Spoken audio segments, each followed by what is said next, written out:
बाळासाहेब ठाकरे यांना नमन करून आदरणीय पक्षप्रमुख उद्धवजी ठाकरे व युवासेना प्रमुख आदित्यजी ठाकरे यांना नमन करतो। आज 45 सातारा लोकसभा मतदारसंघाचे अधिकृत उमेदवार आदरणीय शशिकांतजी शिंदे साहेब यांच्या प्रचारार्थ या सभेसाठी उपस्थित आदरणीय खासदार श्रीनिवासजी पाटील साहेब, सातारा जिल्ह्याचे माजी पालकमंत्री व आमदार बाळासाहेबजी पाटील साहेब, त्याचबरोबर उपस्थित श्रमिक मुक्ती दलचे राष्ट्रीय अध्यक्ष डॉक्टर भारतजी पाटणकर, राष्ट्रीय काँग्रेसचे जिल्हाध्यक्ष डॉक्टर सुरेश जाधव, त्याचसोबत उपस्थित सर्वच मान्यवर व्यासपीठ व समोर बसलेले बंधू भगिनी मित्रांनो, येणाऱ्या देशाची निवडणूक ही एका निर्णायक वळणावरती निर्णायक निवडणूक असणार आहे। देशामध्ये गेल्या 10 वर्षामध्ये काय घडलं आणि गेल्या 70 वर्षामध्ये काय घडलं याच्या बाबतीत सारखीच तुलना होते। 10 वर्षामध्ये काय घडलं तर जातीय दंगली घडल्या, 10 वर्षामध्ये काय घडलं तर देशाची आर्थिक स्थिती डबघाईला आली, 10 वर्षामध्ये काय घडलं तर या देशाचा या जगाचा पोशिंदा असणारा शेतकरी अडचणीत आला।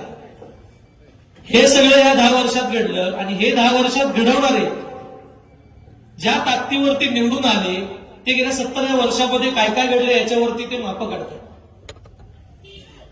देशाची निवडणूक कुठल्या पद्धतीने चालली आहे हे इथला आपला जिल्ह्यातला स्वाभिमानी मतदार, महाराष्ट्रातला स्वाभिमानी मतदार जाणून आहे। प्रचार सुरू झाल्यापासून आदरणीय शिंदे साहेबांसोबत फिरत असताना तळागाळातला वयस्कर असू दे किंवा तरुण असू दे, सगळे हीच भावना व्यक्त करतायत की देश हुकुमशाहीकडे चाललाय। म्हणजे एका व्यक्ती केंद्रित राजकारण अख्ख्या जगामध्ये सगळ्यात मोठी डेमोक्रेसी म्हणजे लोकशाही असणारा आपला देश आणि त्या देशाचं वाटोळं करायला निघालेली ही जोडगोळी, यांना आपण धारा देणार आहोत का? आणि ह्या धारा जर दिला तर पुढच्या निवडणुका होतील का?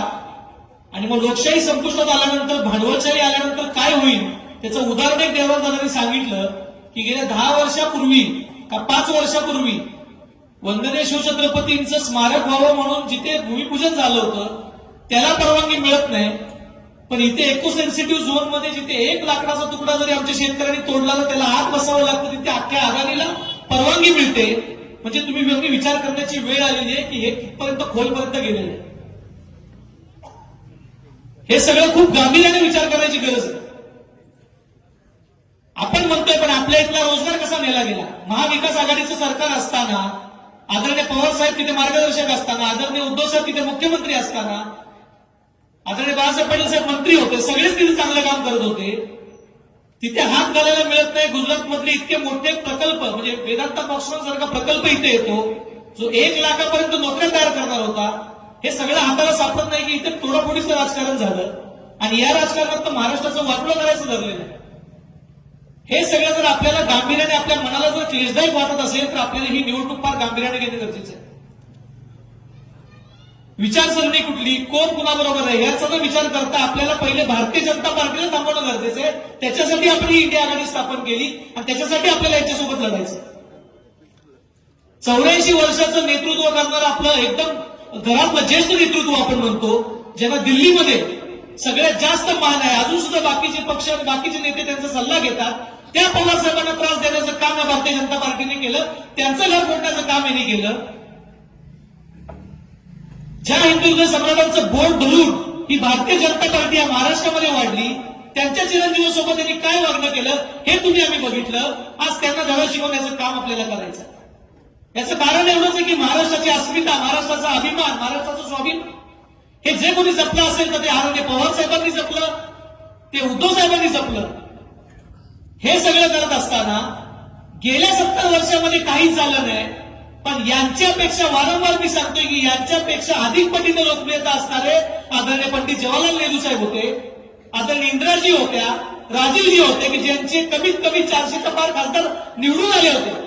देशामध्ये 1700 ते 88च्या पुढे जाऊन आमदार निवडून आले होते, पण त्यावेळी देशाला कधी वाटलं नाही की आपल्या देशामध्ये हुकुमशाही येते की काय। पण या 10 वर्षामध्ये या जोडगोळीला, या मोदी शहांच्या जोडगोळीला इतकं काही जे पेपर फुटले की त्यांच्या सत्तेमध्ये आपल्याला जाणवायला लागलं की आपल्या देशामध्ये हुकुमशाही येते. त्याच्यामुळे ह्या सगळ्यांचं उत्तर आपल्याला 7 मेला. आपला जिल्हा हा चव्हाण साहेबांच्या विचारांचा जिल्हा आहे. आपण पुरोगामी विचारांचे आहोत. हे सगळं करत असताना आपल्याला ठामपणानं आपल्या जिल्ह्यामध्ये आणि पहिल्या टप्प्यातच महाराष्ट्राच्या जे मतदान झालं त्याच्यामध्ये ट्रेंड हळूहळू दिसायला सुरुवात झाली. महाराष्ट्र स्वाभिमानी आहे. तुम्ही आमचा स्वाभिमान बाकी काही दुखावलं तर चालेल, पण आमचा स्वाभिमान दुखावला तर आम्ही सोडणार नाही. हे आपल्याला या निमित्तानं मी सांगू इच्छितो. आपल्या या निवडणुकीला 7 तारखेला आदरणीय शिंदे साहेबांना तुम्ही आम्ही सगळ्यांनीच इंडिया आघाडी म्हणून भरघोस मताने विजयी करून देऊया एवढंच सांगतो आणि थांबतो. जय हिंद, जय महाराष्ट्र.